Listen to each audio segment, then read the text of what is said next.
Yeah. What up, y'all? Speaking to Weaver from the Drop a Gem Show, the most infamous hip hop and boxing podcast on the planet.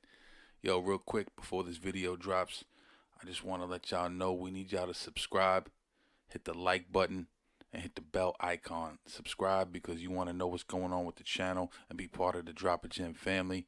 The bell icon notifies you immediately when we have a video dropping, and we drop several a week.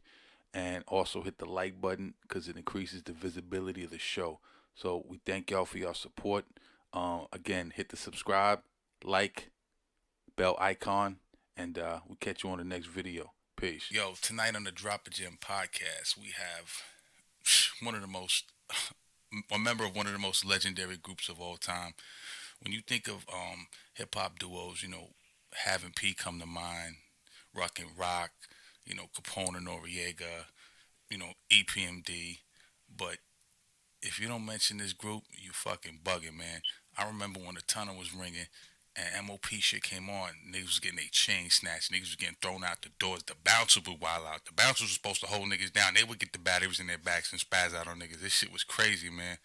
Um, they definitely are the hardest group in hip hop ever, and it's an honor to have one half of this group on the show. So tonight on the Drop a Gem show, we have the legendary Billy Danze. What's going on, fam? I'm good, brother. Great intro, man. Good work. I appreciate it. Thank you, sir. Good work. Well, Thank you, man.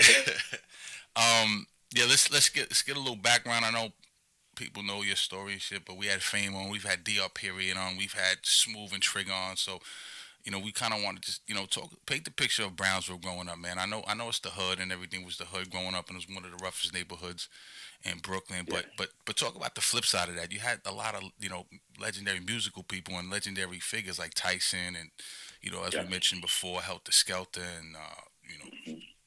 Smith and Wesson. So talk a little bit about that. Yeah. Talk about Brownsville. Well, we always, just like every other urban community across the world, rough times, poverty, a lot of violence.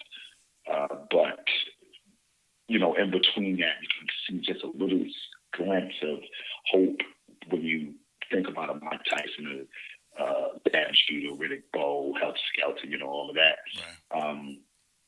So we grew up in that place in that time where everybody was fighting to get out. And your everyday thing was, it was all negative, so to speak, until you took it down late at night, you know what I'm saying? Then you kind of thought like, I want better for myself. But the only issue was is we didn't see those opportunities like some other people did in other places or, in better communities. So, but it's just the same as everywhere else, man. Brownsville is everywhere, and everywhere is Brownsville. Mm-hmm. But we fought to get out, and we did pretty good. A couple of other people did pretty good, but the percentage of people that's done good in our community is really, really low.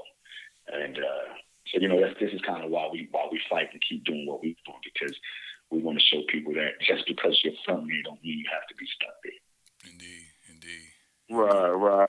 So, Billy, talk a little bit about the musical influences you had growing up in the household, especially.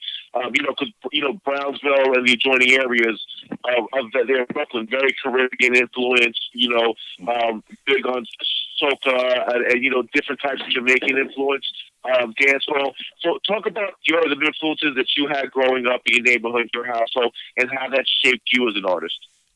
Well, outside of hip hop, right? Like everybody in Mm-hmm. our age bracket kind of, we went towards hip hop, but for the most part, like I really like the old blues or the old soul Mm-hmm. music that I used to Yes. hear my parents play. We all grew up on the OJs and the Temptations and the Manhattans and the cats like that, Lionel Richie and the groups, those other big groups. So strangely enough, as hard as people think, like when we listen to MOP music, it's very hard music. Like I literally wrote that very first MOP album Mm. to like the OJs and the Temptations because that's where I was getting my emotions from. You know what I mean?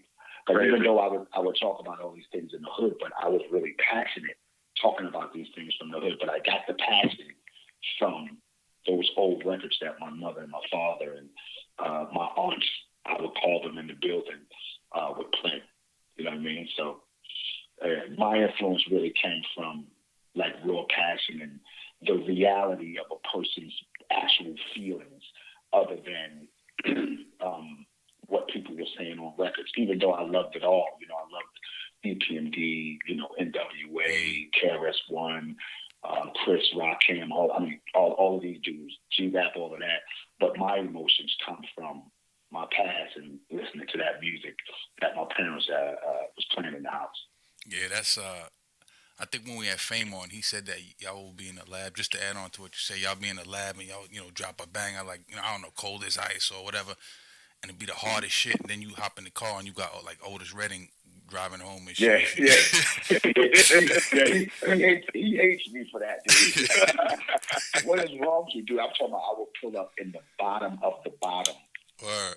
And like, Kirk Franklin, something about the name Jesus. And dudes would be like, dude, what is wrong with you? I need real emotion.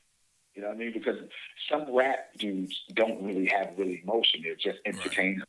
And they're just doing what they believe that the fans want them to do. You know what I mean? So when I create, I need real emotion. So when you listen to something like Kirk Franklin, something about the name Jesus, which in the fans' eyes, I have no business listening to. I shouldn't even know anything about these records. But those records, they show me real emotion, and they help me bring out my real emotion. You know what I mean? Yeah, Fame hates that.